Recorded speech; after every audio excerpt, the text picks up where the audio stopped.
Greetings, Mark Rooney. Welcome to Formatting Microsoft for Document Part 3. Yes, in Part 2, we'll look at how we can actually copy and paste or we can drag and drop.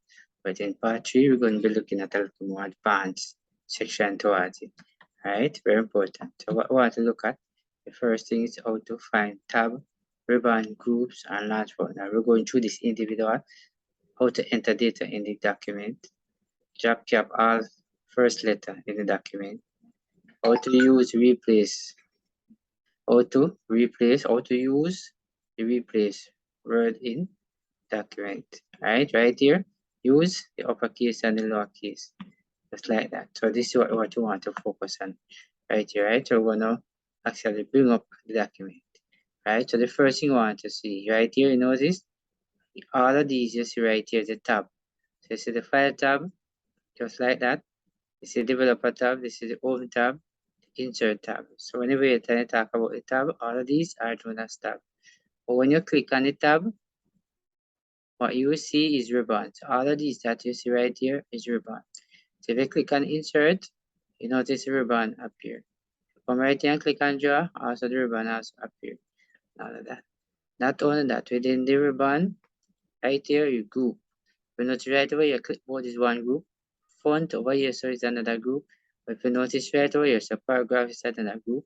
Style is another group. Editing, voice, and all that. So each one that you click on, you notice there are different groups right here. Different groups. But within the groups, what you want to understand that you look for the launch board. So these are some local launch board. What is the purpose of these launch board? When you click on the launch board, this is what come up. Because everything could work right here in the group. So that's make a launch board. That's when you click that you can have the rest of feature right here. So very important. So that's exactly how you actually looking at the tab on the launch board, right? So enter data into the table. How can we enter data in the table? If you notice with the cursor blinking right here, the only thing that you have to do is simply go on your keyboard. But I'm going to type in a code. I'm going to type in equal RAND, and then I'm going to put a bracket, and then I'm going to put 4, and I'll put in a bracket. A lot of you may be wondering, what is that?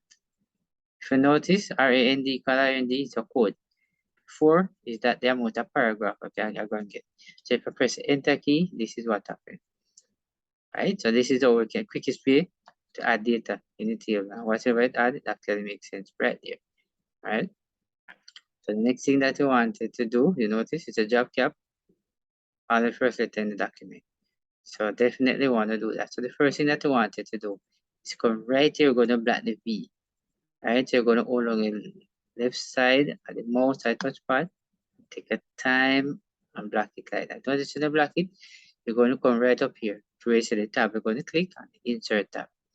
And when you click on insert tab, you're going to travel all the way to the right. You notice right inside there's a text. But what you want to look is for job. You notice this itself is job cap, add job cap. For some version, you might see the word job cap, but for some you don't. Depends on the version that you use it. Right? You're going to come right there, look a pointer right here. You notice this one to dropped, this one to the margin, and they have more options. But if you notice, when I put the cursor right here, let's pay close attention with this to the V. You notice? Alright, I'm going to click on that. Alright, so this thing says just have all the first letters. So I'm going to come right here again. I'm going to black 2. I'm going to come right back right here. I'm going to just cap right here. So we're going to actually repeat it. Alright, and you're going to do the same time. But you have to just take a look at time and do it, because sometimes it can be very difficult to block, especially when you are doing this for the very first time. So what you wanted to do is take a time, do what you have to do. Right? So now we actually job cap all the letters now. The next thing that we wanted to do, right, is use the replace feature right there. Right? So replace feature, you may wonder what you're talking about, replace feature and all of that. Alright. Very important. If you notice the word document right here, we want to change all the word document to file. If you notice this, you have document right here in the first one. Right? If you notice you have it in the second paragraph, third paragraph, come along. So I want to replace that word, all the word document to file. So how can we do that? Right? You go to this, you come and click on the word home. You come all the way on editing. This is a replace. So when you click on replace, you bring up this little small dialog box.